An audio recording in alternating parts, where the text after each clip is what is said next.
పాఠశాలలో సీటు కోసం ఎదురు చూడడం మీరు ఎప్పుడైనా చూసారా?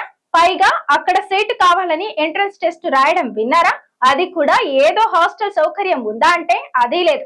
చుట్టుపక్కల జిల్లాల నుంచి వచ్చి కూడా తమ పిల్లలను ప్రైవేట్ హాస్టల్స్ లో ఉంచి మరి ఆ స్కూల్లో చదివిస్తున్నారు.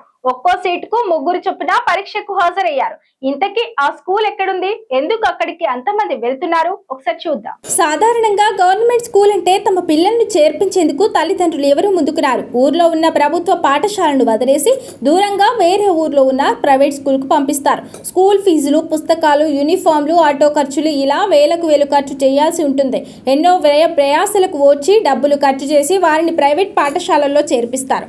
కూలీ నాలి చేసుకునే పేదలు కూడా తమ పిల్లలు బాగా చదవాలని అప్పులు చేసి మరీ ప్రైవేట్ బడుల్లో చదివిస్తున్నారు. అయితే వీటన్నింటికి భిన్నంగా అక్కడ మాత్రం ప్రభుత్వ పాఠశాలలకు జనాలు క్యూ కడుతున్నారు. అదే సిద్దిపేట పట్టణంలోని ఇందిరానగర్ జిల్లా పరిషత్ ఉన్నత పాఠశాల. ఈ ప్రభుత్వ స్కూల్లో ఈ ఏడాదికి గాను 6, 8వ తరగతిలో 210 సీట్లు ఉన్నాయి. అయితే ఆ స్కూల్లో సీటు సాధించేందుకు ప్రతి సంవత్సరం చాలా మంది విద్యార్థులు ఎదురు చూస్తూ ఉంటారు. దీంతో గత 10 ఏళ్ల నుంచి ఆ స్కూల్లో సీటు పొందాలంటే ఎంట్రన్స్ టెస్టు నిర్వహిస్తున్నారు. ఈ క్రమంలోనే ఈ ఏడాదికి గాను 210 సీట్లకు గాను 691 మంది విద్యార్థులు తాజాగా పరీక్ష రాశారు. అయితే ఈ ఎంట్రన్స్ లో వచ్చిన మార్కులతో పాటు ప్రభుత్వ పాఠశాలల్లో చదివిన వారికి, పేదలు, అనాథ పిల్లలకు ప్రవేశాల్లో ప్రాధాన్యం కల్పిస్తామని హెడ్ మాస్టర్ రాజు ప్రభాకర్ రెడ్డి తెలిపారు. ఈ ఇందిరానగర్ పాఠశాలలో సీట్ల కోసం విద్యార్థులు, తల్లిదండ్రులు ప్రతి సంవత్సరం జూన్ నెలలో ఆ స్కూల్ ముందు బారులు తీరుతూ ఉంటారు. ప్రభుత్వ పాఠశాలలు మాత్రమే కాకుండా ప్రైవేట్ స్కూళ్లకు చెందిన విద్యార్థులు కూడా ప్రతి ఏడాది భారీగా దరఖాస్తులు చేసుకుంటున్నారు.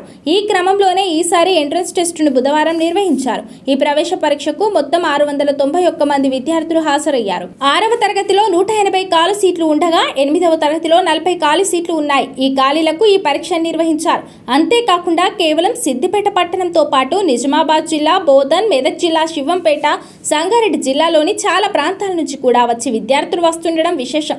ఈ స్కూల్లో హాస్టల్ సౌకర్యం లేదని హెడ్ మాస్టర్ రాజు ప్రభాకర్ రెడ్డి తేల్చి చెప్పినప్పటికీ సుదూర ప్రాంతాల నుంచి విద్యార్థులు వస్తున్నారు.